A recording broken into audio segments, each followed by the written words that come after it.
حضرت جابر بن عبداللہ رضی اللہ عنہ فرماتے ہیں کہ نبی اکرم صلی اللہ علیہ وسلم نے فرمایا، جمعہ کا دن 12 گھڑیوں پر مشتمل ہے۔ کوئی مسلمان بندہ اس میں اللہ سے کچھ نہیں مانگتا مگر اللہ اسے وہ چیز ضرور عطا کرتا ہے، لہٰذا تم اسے عصر کے بعد آخری گھڑی میں تلاش کرو۔ دوستو، یہ حدیث جمعہ کی فضیلت بیان کرتی ہے کہ جمعہ کا دن دعاؤں کی قبولیت کا دن ہے۔ خاص طور پر جمعہ کے دن عصر کے بعد کا وقت دعاؤں کی قبولیت کے لیے اہم وقت ہے۔ نبی اکرم صلی اللہ علیہ وسلم تشریف فرما تھے۔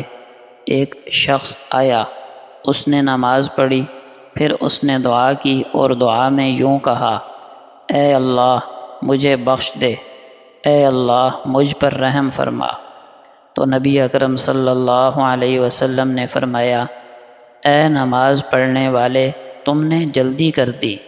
جب تم نماز پڑھ کر دعا کے لیے بیٹھو تو پہلے اللہ کے حمد و ثنا بیان کرو جو اس کی شایان شان ہے، پھر مجھ پر درود بھیجو، پھر دعا مانگو۔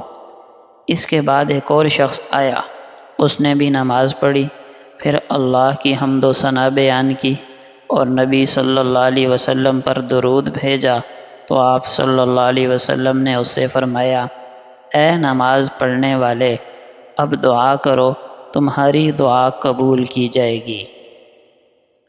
نبی کریم صلی اللہ علیہ وسلم سے ایک شخص نے عرض کیا، یا رسول اللہ، مجھے کوئی نصیحت فرما دیجئے۔ آپ صلی اللہ علیہ وسلم نے فرمایا، غصہ نہ کیا کرو۔ اس نے دوبارہ عرض کیا، آپ نے پھر یہی فرمایا کہ غصہ نہ کیا کرو۔ بخاری کتاب الایمان کی روایت ہے کہ نبی کریم صلی اللہ علیہ وسلم نے فرمایا، تم میں سے کوئی شخص ایماندار نہ ہوگا جب تک اپنے بھائی کے لیے وہ نہ چاہے جو وہ اپنے نفس کے لیے چاہتا ہے۔ فائدہ: اسلام کا اپنے ماننے والوں سے ایک اہم مطالبہ یہ بھی ہے کہ سب ایک دوسرے کے دست و بازو بن کر رہیں۔ ایک مسلمان جس قدر دوسرے مسلمانوں سے لا تعلق اور لاپرواہ ہوگا، اسی قدر اس کا ایمان ناقص اور کمزور ہوگا۔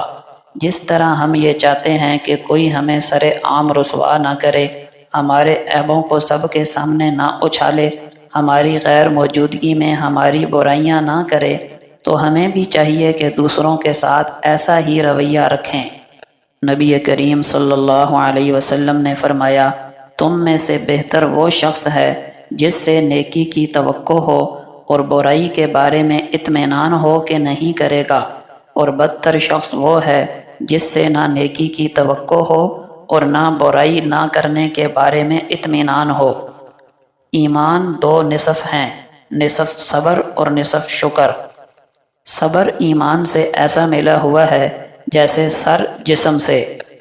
جس نے کسی ظالم کی مدد کی، اس نے گویا غضب الہی خود اپنے سر لے لیا۔ جو شخص اپنے مال کی حفاظت کرتا ہوا مارا جائے وہ شہید ہے، جو اپنی جان کی حفاظت کرتا ہوا مارا جائے وہ بھی شہید ہے، جو اپنے دین کی حفاظت میں مارا جائے وہ بھی شہید ہے، جو اپنے عیال کی حفاظت میں مارا جائے وہ بھی شہید ہے۔